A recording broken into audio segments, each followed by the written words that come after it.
Hey, what's going on, everybody? Welcome back to another episode of the J Area Podcast. It's been a while. It's been a few weeks, nearly a month, but given the whole holiday season and having other things on my plate at the moment, I had to take some time away from producing some episodes, but I am back, finally, in the middle of the thick of things, as the San Francisco 49ers are in the midst of another playoff run. This past weekend, we had dispatched of the Dallas Cowboys, doing America a huge favor by getting rid of Dallas. And we are now looking forward to the NFC Championship, the third in the last 4 seasons, against the Philadelphia Eagles, the number 1 ranked Philadelphia Eagles, who have been on top for the majority of the season, flanked by guys like Jalen Hurts, A.J. Brown, Devontae Smith, a Philly crowd that definitely is yearning for their second Super Bowl championship in the past decade. It's certainly going to be a dogfight, and I anticipate it to be so. That is exactly why I made it a mission to come back and produce another episode of the podcast to talk about, the last month or so heading into 2023. We're now edging, towards the end of the month of January, but I knew that I could not go a full month without producing an episode, and so here I am. The San Francisco 49ers certainly have been giving a lot of reasons to be following the team as well as these games. In the wild card round, they faced their division rivals, the Seattle Seahawks, a team that certainly gave them a good fight in the first half. And what I mean by that is they had left the first half winning. They had, clinched a last-second field goal based off of a botched special teams play that San Francisco kind of gave away. They decided to, hit a squib kick and then give up 15 yards off a penalty that opened up a 3-point field goal, giving the Seattle Seahawks the lead. Fortunately enough, they were able to clean up in the second half and went on to score 25 straight points behind Brock Purdy, behind Debo, George Kittle, Brandon Ayuk, Christian McCaffrey, and company. And they were rolling on against Dallas, and many people actually had Dallas being favored. I know I've seen on ESPN, for example, a lot of them anticipated that the Cowboys would somehow right the ship. And coming fresh off of their big victory against the Tampa Bay Buccaneers, they were expected to defeat the Niners. But I've always said this. I said, if you got, first of all, when you have the number 1 defense, like San Francisco does, and you have a pretty good offense, again, flanked by all the weapons that we've been talking about for months, I will side with that team, as well as the experience level that they have. Kittle, Ayuk, Debo, Nick Bosa, Fred Warner, and the boys all have had experience in the playoffs. Christian McCaffrey made the playoffs early on in his career with the Carolina Panthers, but you knew he was going to be hungry for an opportunity to prove himself on the big stage. And that's exactly what they did. It was a defensive struggle between both of the best defenses in the league, between Dallas and San Francisco. But I think the right team prevailed, and that's not me just being biased, but I feel like the San Francisco 49ers are one of the most stacked and talented rosters in the NFL. The other being, of course, the Philadelphia Eagles, which makes this matchup even more intriguing to see. I think it is the correct outcome of the season that the 2 deepest rosters in the league are going to go head-to-head in the NFC Championship for the right to go to the Super Bowl. And I'm not going to lie to you. I'm a little tense, right? Not as tense as I am in the middle of a game. But as we approach the NFC Championship, this is, again, the 3rd NFC Championship in the last 4 years. And it is our 6th NFC Championship appearance since 2012, when we had faced the New York Giants. And unfortunately, we would lose that, and the Giants would go on to win the Super Bowl. I really think we have a shot here. I feel like we have a better defense than the Eagles. The only issue I have is with Jalen Hurts. In the past, it has been apparent that the Niners struggle against mobile quarterbacks. We've seen instances where they faced a Russell Wilson, a Kyler Murray, a Patrick Mahomes, Lamar Jackson. They struggle to contain the mobile quarterback, and that was something we've seen a lot between 2019 and 2021. So with this number 1 defense, I'm hoping that we're able to remedy those inefficiencies that we have on defense. Our front seven, I feel like, is incomparable to anyone else in the league. And our secondary has certainly improved over the course of the season. I know that as a Niner fan, anyone who's known me or has spoken to me about the Niners, you would know that one of my biggest issues and complaints has been the secondary. I feel like it's certainly an issue that we needed to address. And early on in the season, I saw glimpses of hope and I saw glimpses of growth. The way Mooney Ward, Jimmy Ward, Talanoa Ufunga, Gibson, the way these Lenore as well, the way these guys have progressed throughout this season has been sensational. And to finally see a well-balanced team, I genuinely believe under Kyle Shanahan, this is the best team we've had. On offense and on defense, even on special teams. Unfortunately, Ray McCloud had a fumble that gave us quite a scare against the Dallas Cowboys, certainly on the 11th anniversary of the Kyle Williams fumble against the Giants in the NFC Championship. But other than that, this team is well balanced in all facets of the game. Now, the Philadelphia Eagles are coming off of a huge win against the New York Giants, blowing them out 30+. The Giants had no shot. I'm thinking, and I'm hoping, that because we had to go through a dogfight with the Dallas Cowboys, we're battle-tested. We had to face the better team. We earned our spot in the NFC Championships. We didn't have to beat the New York Giants, who, quite frankly, were just happy to be there, right? They beat a sorry defense in the Minnesota Vikings, and they had to go up against one of the juggernauts of the NFL in the Philadelphia Eagles. And quite frankly, the Eagles haven't faced a team like us. I think that gives us the edge. Now, what might balance the scales, of course, is the home field advantage that the Philadelphia Eagles get to enjoy, because we're going to have to go to Philadelphia and travel in front of that raucous crowd. That was my one, worry. I was hoping, again, prior to the game, I was hoping that somehow the Giants would upset them. I don't know. Sometimes you get those feelings, right?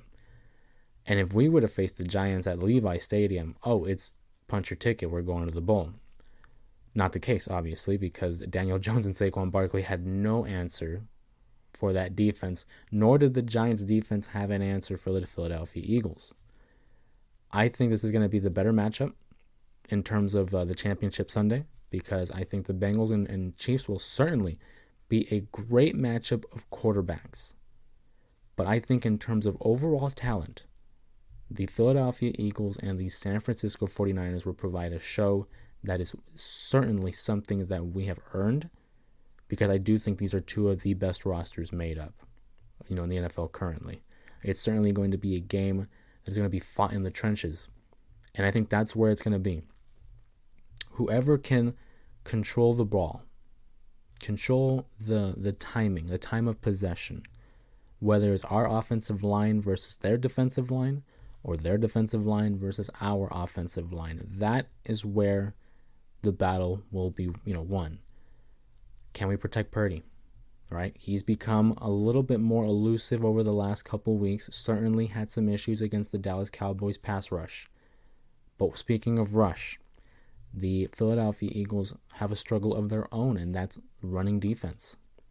If we are able to enforce our will upon the Philadelphia Eagles defense, and we run the ball like we do, right, with guys like Elijah Mitchell, Christian McCaffrey, if we are able to continue to run the ball, and that's even before I mention guys like Deebo Samuel and Brandon Ayuk, I feel like as long as we run the ball effectively, we control the clock, not unlike what the Washington Commanders did a few weeks ago, where they ran the ball nearly 50 times, and I believe it had nearly 40 minutes of time of possession.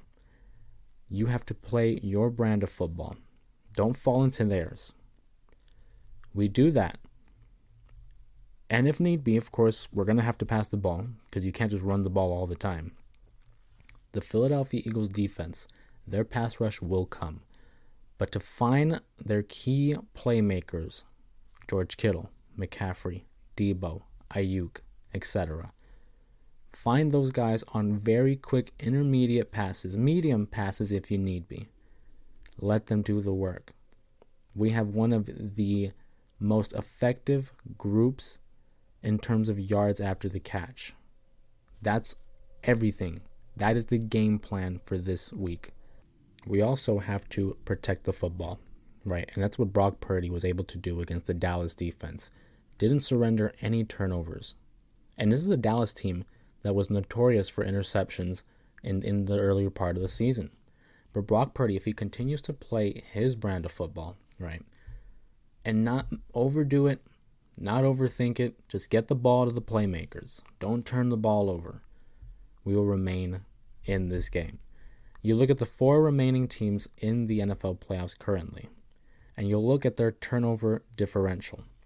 The Niners lead of the last 4 teams, having plus 16. The Eagles are right behind them with plus 9. And one thing, of course, that I know my brother Jared would be happy about is to see that the Chiefs are -1, meaning they are giving up the football more than they are taking away the football. It has been said time and time again that defense wins championships. And you look at the San Francisco 49ers, and they have that tenfold. I think this is the best defense that they have had in years. You'd have to go back in time, perhaps the Harbaugh years, maybe even back with Ronnie Lott. I think this is the most stacked team on defense and on offense, for that matter, that we have seen in the San Francisco 49ers. I will never get tired of talking about this team. As you can ask my friends at work, you can ask my family, you can ask anybody. But I genuinely believe this is our best opportunity. We have to go through Philadelphia. That's one game. One game at a time, because when the playoffs started, I had friends at work telling me, hey, you guys are going to go. All right, you guys won't beat the Eagles. This was in round 1. They were saying this. One game at a time. The Niners are currently in the midst of a 12-game winning streak. They have not lost a game since October. 11-1 since adding McCaffrey, and 7-0 since adding Brock. This is a team of destiny. You can go back in the archive episodes when Brock Purdy was implemented as the starting quarterback following the Jimmy Garoppolo injury. I proposed it. I said, is this a team of destiny? From Gilbert, Arizona. Where is the Super Bowl taking place? Last pick in the draft. Where's the number 13? Kind of reminds me of Kurt Warner. Now, granted, it's still a little too early, because I will always say, it's not over until the 000 is a hit. I learned that in Super Bowl 54. Certainly learned that in Super Bowl 47. We can't get ahead of ourselves. One game at a time. Philadelphia Eagles, they're the assignment. May the best team win, and we'll see where it goes from there. On the flip side, I would be remiss not to mention the AFC title picture at the moment. You have the Cincinnati Bengals against the Kansas City Chiefs. A big rematch from last postseason. I certainly think at the moment the Cincinnati Bengals are warranted as being the favorites, even though they're going in Kansas City, because Joe Burrow has been playing like a madman possessed. And on top of that, Patrick Mahomes is a little wary at the moment. He has a high ankle sprain that he has sustained last weekend against the Jacksonville Jaguars. Nothing too serious, I would say. I do anticipate that he will play through it just as he has done time and time again. And I know Jared doesn't like giving him any credit, but I do give credit where credit is due. And Patrick Mahomes is that guy. I think he's one of the best quarterbacks in the league. I wouldn't go as far as to say he's one of the best quarterbacks to ever play it, because a lot of people like to be hyperbolic and mention that on television. But I think you got to give credit where it's due. If the Kansas City Chiefs win, I'm hoping they would have earned that victory, because these 2 games on Championship Sunday will be a big determination of who will head into the Super Bowl as favorites, because we get, a week in between.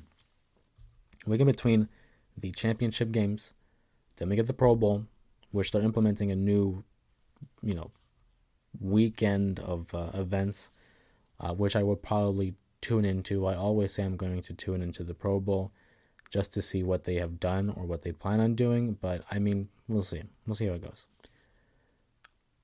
Back to the Super Bowl, that is. The Kansas City Chiefs and the Bengals. If you ask me right now, I pick the Bengals to go. And if the Niners do not win, I would not be upset. I mean, I would be upset if the Niners don't win. First of all, don't get me wrong. But I wouldn't be as upset if the Bengals win because I am a fan of Joe Burrow. I am a fan of Jamar Chase. I like the way they run their team. But I still think they're a team we can beat. I genuinely believe we can beat any of the three teams left. And I feel like you have to have that type of confidence, at this point of the playoffs because you made the Final Four for a reason. We're not here by sheer dumb luck. We're here because we've earned it. We're here because we worked for it. There are, 28 other teams that are sitting at home watching the Final Four now. We've earned this. We earned it last year. We earned it in 2019. The only difference is we got to finish it. We can't be content and settle for another NFC Championship game appearance. We have to contend. We have to finish the job. Job's not finished. And that's something that I really wish everyone would get on the same page about. And that's not necessarily directed at anyone towards the Niners. I just mean in general. Because I've seen too many instances where people begin to celebrate as if they've accomplished the greatest thing ever accomplished. It's like, no, there's time and places to celebrate, but you got to finish the job. And I think that's where it stems from with the Niners, where we get so comfortable in, making playoff appearances, again, championship appearances, Super Bowl appearances. Just win it all, man. And that's easier said than done for sure. This is arguments that I've gone into with my brother about, where it's like, if you're going to make it, you might as well win it. Well, it's like, yeah, if it was that easy, anyone could do it, right? Because you still got another team on the other sideline doing as just much preparation and training to accomplish the same goal. We're now in the thick of things, as I mentioned at the top of this episode. And with the Super Bowl just around the corner, that means we're going to be gone. The NFL season is going to be gone for another, 7 months? For, valuable football, because of course we have the draft, we have OTAs and training camp, the preseason, Hard Knocks if you watch Hard Knocks, and we won't get the actual season until the beginning of September. So that's why at this point of the season, at this point in time, you really have to cherish the athleticism and the competition and just the sheer beauty of the game, because we never know what's going to happen. And I think back to Damar Hamlin, who was with the Buffalo Bills, which is, I'm sure, a name that has popped up in the minds of everyone, of every sports fan, or not even a sports fan, but just to see what he went through. Like, nothing is promised, nothing is guaranteed. We have to make the most of everything that we have in life. And I don't mean to, preach on it or anything like that. But times like this really remind you how important life can be and what we expose ourselves to and what we choose to do in our lives.